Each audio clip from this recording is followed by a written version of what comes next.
ஆண்டவராகிய கர்த்தர் சொல்றாரு, நீ சாதாரணமானவள் கிடையாது. போரடிக்கிறதற்கு என்னால் தெரிந்து கொள்ளப்பட்ட ஒரு வல்லமையான பாத்திரம் நீ. எப்படி கிதியோனோட நியாயாதிபதிகள் 6ஆம் அதிகாரத்தில் 16ஆம் வசனம் சொல்றார், நான் உன்னோட கூட இருப்பேன், ஒரே மனுஷனை முறியடிப்பது போல திரளான அந்த மீதியானியரை நீ முறிய அடிப்பாயின்னு சொல்றார். இன்னைக்கு நம்ம எப்பவுமே பயந்தாங்குள்ளிங்களா இருக்கிறோம் பார்த்தீங்களா?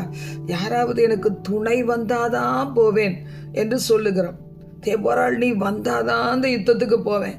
அப்படி ரொம்ப ஈஸிப்பா, நான் உன்னோடு கூட இருக்கிறேன், என் வார்த்தை உன்னோடு இருக்கிறது, கர்த்தர் உன்னோடு இருக்கிறார், நீ போ. நீ தனியாக போனீன்னா வெற்றி உனக்கு மட்டும்தான் சொந்தம். நான் வந்தேன்னா உனக்கு அந்த வெற்றியினுடைய மேன்மை கிடைக்காது. அது பரவாயில்ல, நீ வந்தா போதும் என்று சொன்னது போல இன்னைக்கு அநேகர் யாரோ ஒருவர் இல்லாமல் வீட்டை விட்டு கூட வெளியே வர மாட்டேங்கிறோம். கர்த்தர் சொல்லுகிறார், நான் உன்னோடு இருப்பேன், பெரிய காரியம் செய்வேன் என்று சொல்லி மனிதரை சார்ந்து இருக்கிறதை விட்டு விடுவோம், கர்த்தரை சார்ந்து கொள்ளுவோம். தேவன் உங்களை ஆசீர்வதிப்பார். God bless you.